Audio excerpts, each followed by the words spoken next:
Assalamualaikum warahmatullahi wabarakatuh. Perkenalkan, nama saya Lelino Jarumsari dengan NIM 240641077 dari kelas SD 24D. Di sini saya akan membuat tugas video dari mata kuliah Konsep Bahasa dan Sastra Indonesia. Apa saja materi yang akan saya bahas? Yaitu yang pertama, bahasa baku dan tidak baku. Lalu yang kedua ada materi morfologi, dan yang terakhir yaitu yang ketiga ada materi semantik. Bahasa baku adalah bentuk bahasa yang dianggap sebagai bentuk standar yang diakui oleh masyarakat secara umum. Bahasa baku umumnya bentuk bahasa yang diarahkan di sekolah-sekolah dan digunakan dalam media massa. Bahasa baku juga sering digunakan dalam situasi formal seperti dalam pidato resmi, tulisan ilmiah, dan surat resmi. Ciri-ciri bahasa baku: yang pertama, menggunakan tata bahasa yang benar dan sesuai dengan kaidah yang berlaku. Yang kedua, menggunakan kosakata yang standar dan umum digunakan. Yang ketiga, menggunakan ejaan yang sesuai dengan yang ditetapkan dalam Kamus Besar Bahasa Indonesia. Lalu yang keempat, digunakan dalam situasi formal dan resmi. Lalu selanjutnya, pengertian bahasa tidak baku. Bahasa tidak baku adalah bentuk bahasa yang digunakan secara umum dalam percakapan sehari-hari, namun tidak dianggap sebagai bentuk standar yang diakui oleh masyarakat secara umum. Medsos atau media sosial menjadi salah satu tempat yang banyak digunakan untuk menggunakan bahasa tidak baku. Penggunaan singkatan, emotikon, atau kata-kata unik yang sering mewarnai komunikasi di medsos. Bahasa tidak baku dalam medsos mencerminkan dinamika dan tren saat ini, serta memberikan kebebasan kepada penggunanya untuk berkreasi dalam berkomunikasi. Ciri-ciri bahasa tidak baku. Yang pertama, menggunakan variasi dialek dan aksen yang bervariasi dari daerah ke daerah. Menggunakan ejaan dan tata bahasa yang tidak sesuai dengan kaidah baku. Yang ketiga, menggunakan kata-kata atau kosakata yang tidak standar. Yang keempat, digunakan dalam situasi informal atau percakapan sehari-hari. Kriteria penggunaan bahasa yang baik dan benar. Tata bunyi atau fonologi, misalnya F, V, dan Z. Contoh kata-kata yang benar adalah fajar, motif, aktif, variabel, vitamin, devaluasi, zakat, izin, bukan fajar, motif, aktif, variabel, vitamin, devaluasi, zakat, izin. Tata bahasa atau kata dan kalimat. Misalnya, bentuk kata yang benar adalah ubah, mencari, terdesak, mengebut, tegakkan, dan pertanggungjawabkan. Bukan obal, rubah, robah, nyari, kedesak, ngebut, tegakkan, dan pertanggungjawaban.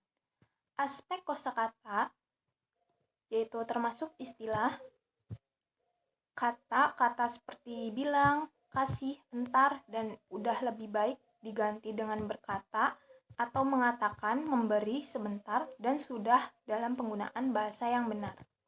Dari segi ejaan, penulisan yang benar adalah analisis sistem objek, jadwal, kualitas, dan hierarki. Dari segi maknanya, penggunaan bahasa yang benar bertalian dengan ketepatan menggunakan kata yang sesuai dengan tuntutan makna. Pemakaian bahasa Indonesia baku dengan baik dan benar. Pemakaian bahasa Indonesia baku dengan baik dan benar adalah pemakaian bahasa yang sesuai dengan fungsi dan ciri kode bahasa Indonesia baku. Pemakaian bahasa Indonesia non-baku dengan baik dan benar adalah pemakaian bahasa yang sesuai dengan fungsi dan ciri kode bahasa Indonesia non-baku.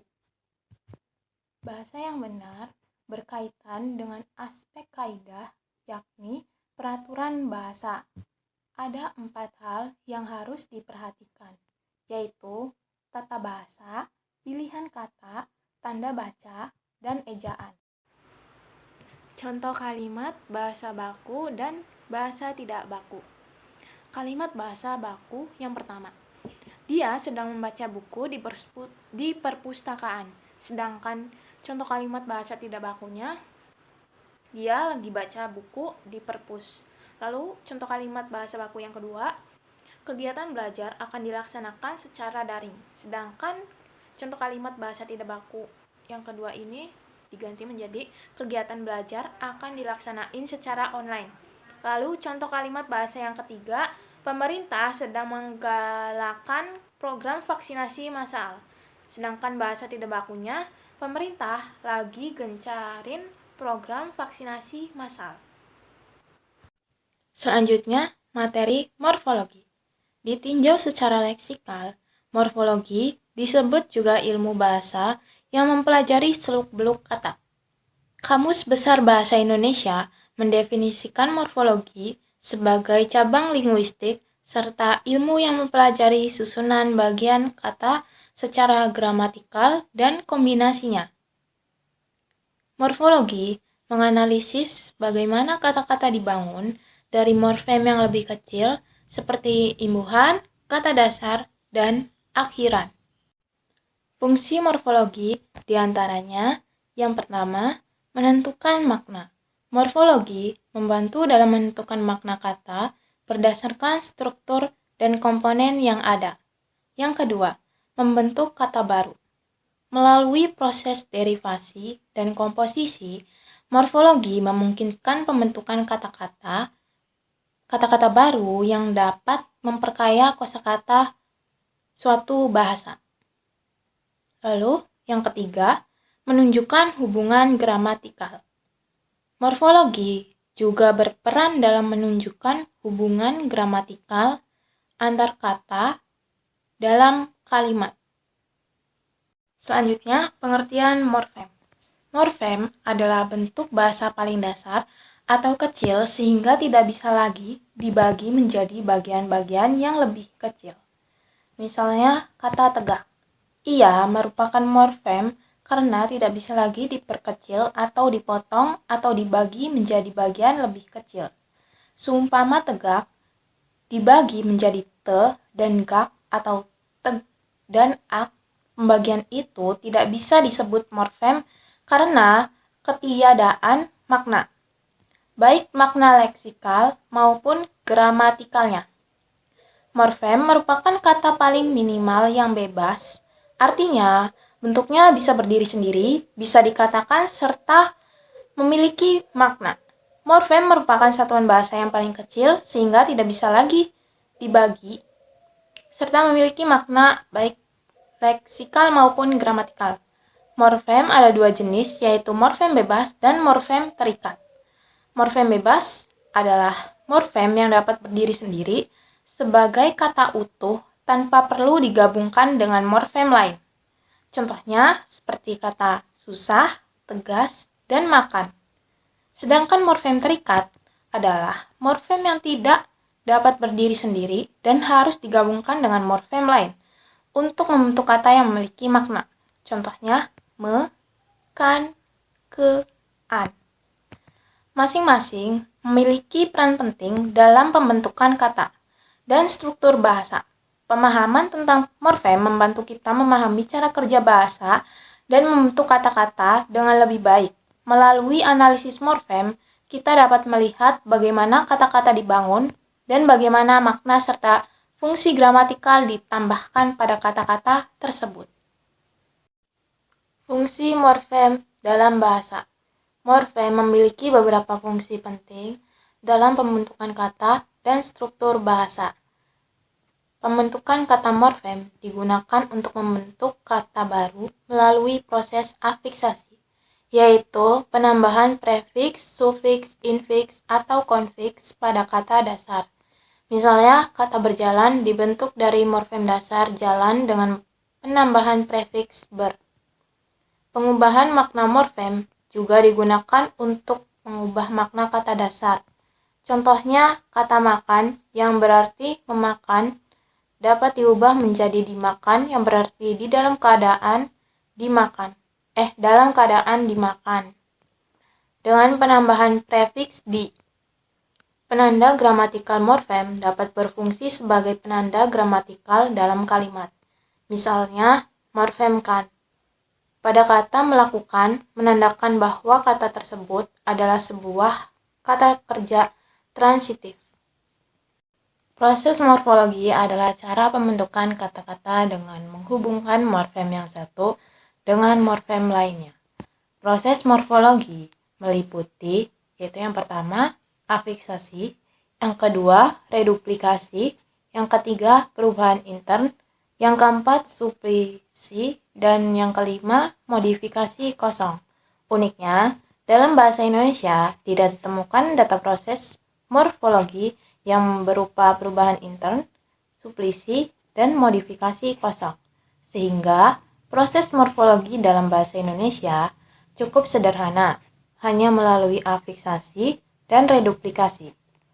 Di sini, saya hanya akan membahas kedua proses morfologi yang digunakan dalam bahasa Indonesia, yakni afiksasi dan reduplikasi. Afiksasi adalah penggabungan akar kata atau pokok dengan afiks. Afiks terdiri dari 3 bentuk, yakni awalan, letaknya berada di depan, bentuk dasar, atau disebut juga prefiks. Contohnya, ber, be, dan bel, mem, men, menye, meng, menge, dan me. Lalu sisipan, letaknya di dalam kata atau disebut juga infiks. Contohnya, l. Misalnya, geletar, dan akhiran. Letaknya selalu di akhir. Letaknya selalu di akhir kata dan disebut juga sufiks. Contohnya, an. Misalnya, luapan, mainan, cobaan. Selanjutnya, terdapat pula konfiks, yakni gabungan afiks yang berupa prefiks awalan dan sufiks akhiran, yang merupakan satu kesatuan afiks yang tidak terpisah. Artinya, afiks gabungan hadir bersamaan sebagai morfem dasar serta membentuk suatu makna gramatikal pada pembentukannya. Contohnya, pean, misalnya persekutuan. Reduplikasi merupakan proses pengulangan kata dasar, apakah itu secara keseluruhan maupun sebagian. Dalam bahasa Indonesia, reduplikasi terbagi menjadi 4 bagian. Yang pertama, reduplikasi seluruh, yakni pengulangan bentuk dasar kata tanpa adanya perubahan fonem dan tanpa adanya proses afiks. Contoh dari kata menjadi kata-kata, lalu hati menjadi hati-hati, lalu pura menjadi pura-pura. Yang kedua, reduplikasi sebagian. Reduplikasi sebagian yakni pengulangan sebagian morfem dasar, apakah pada bagian awal maupun akhirnya. Contoh dari kata tapi menjadi tetapi, dari kata suka menjadi saya suka, dari kata berapa menjadi beberapa. Lalu yang ketiga, reduplikasi perubahan fonem, yakni pengulangan bentuk dasar kata dengan adanya perubahan fonem. Contoh dari kata warna menjadi warna-warni, dari kata tunggang menjadi tunggang langgang, dari kata asal menjadi asal-usul.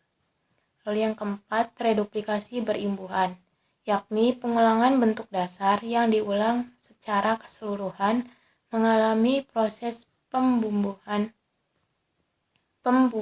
afiks, baik itu prefiks, infiks, sufiks, maupun konfiks.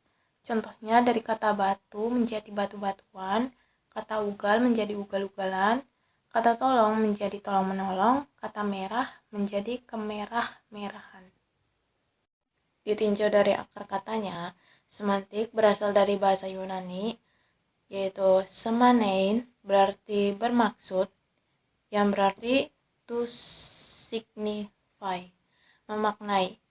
Semantik berarti ilmu arti kata atau bisa disebut ilmu yang membahas makna dalam bahasa.